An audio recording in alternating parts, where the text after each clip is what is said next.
Good, guys. We're gonna focus on setting this up a little bit quicker than normal, but I tend to like to trade on the 1 minute chart. As people see right down here, you have trading view. I have pro version, helps me out a little bit more. I kind of think it's a lot better. I tend to pay for it because I want to my fault. This is my very first time doing this on the fly, but it's going to be a lot more. I have a lot more videos in the chamber to load up for you guys so you can get in. So I'm expecting you to have the basics down. And if you have the basics, we can get there. So this is for somebody who wants to paper trade this strategy. I found this strategy to be very helpful to me. Not everybody's going to be, everybody's different. And that's what I found out in trading, but at least I can give you something that you can start paper trading with. So we're going to go indicators. Opening range break, which is one that I like very much. So we're going to go price targets. Now I want to show you what he has to say about it. The opening range breaks, target scripts. The orb with price strategies, which display opening range breaks 15 minutes from the open sessions by default, high and low. It will then render the upper and the two lower price targets based on 50% and 100% targets of the opening range break. The opening range break is customizable in the settings where you can choose from 5, 15, 30 opening range breaks. So they're basically going to, this is what TradingView is good for, getting someone's script and they use it and they set it up. But this script right here basically kind of incorporates Fibonacci and the opening range breakout. If you don't know what that is, the opening range breakout is usually a 1 minute, 5 minute, or I believe they say 15 minute is way more dependable. So basically you get to a range. And once that range is established in the timeline, it then picks either to go up or to go down or to stay consolidating. But long as you have a stop loss in that area of the entry back into the range and the exit of the breakout, you're pretty good. I found it to be very helpful for like 5%, maybe 10% gains. But this right here, once I show it to you, you'll see where exactly this guy has his Fibonacci ranges at. So let's go take a look at that.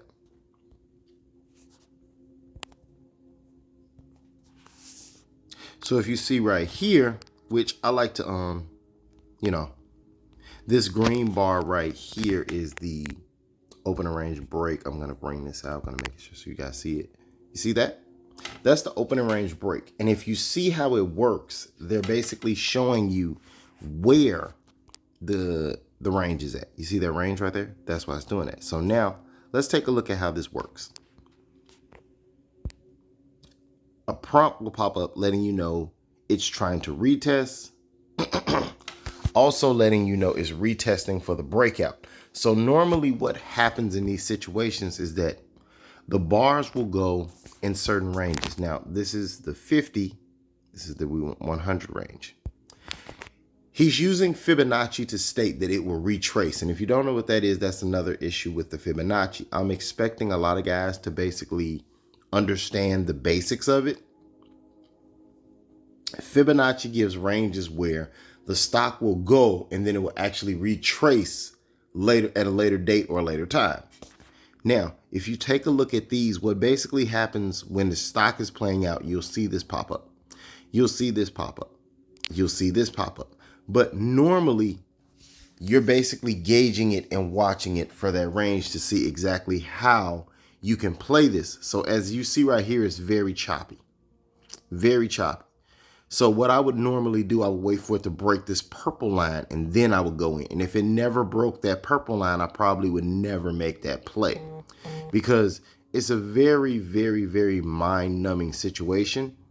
But as you see right here on the 1 minute chart, throughout all day Friday, it was very, very, very choppy, as you guys see. Now, let's change that. If you go to the 5 minute,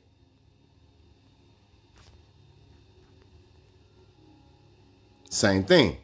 It was very, very choppy. Now, let's go to the more dependable 15 minute. They state that the 15 minute is a little bit more reliable. But if you were to get in here, same difference. So that's not a good setup for that. That's not a good way of looking at it from that Friday. Friday was like one of those days where everybody was really afraid, but I can show you some things that could help you get into it and do it better. But like right here, let's go look at this Thursday.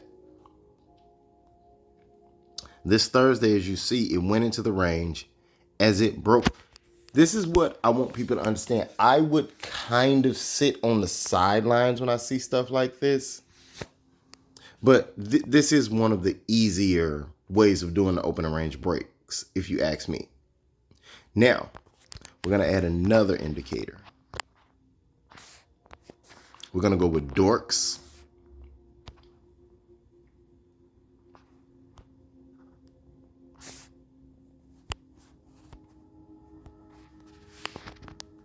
And we're going to legitimately come in here. Now, the 1348 is very good.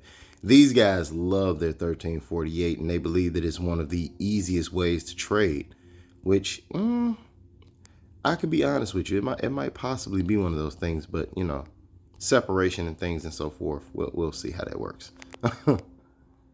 But in the next video, I'll give you guys a little bit more information on 1348 and how I like to use it. Let me see something.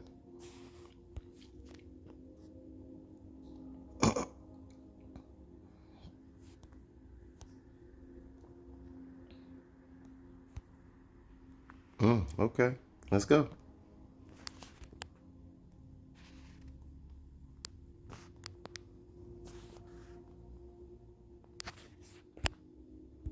Catch you guys next time.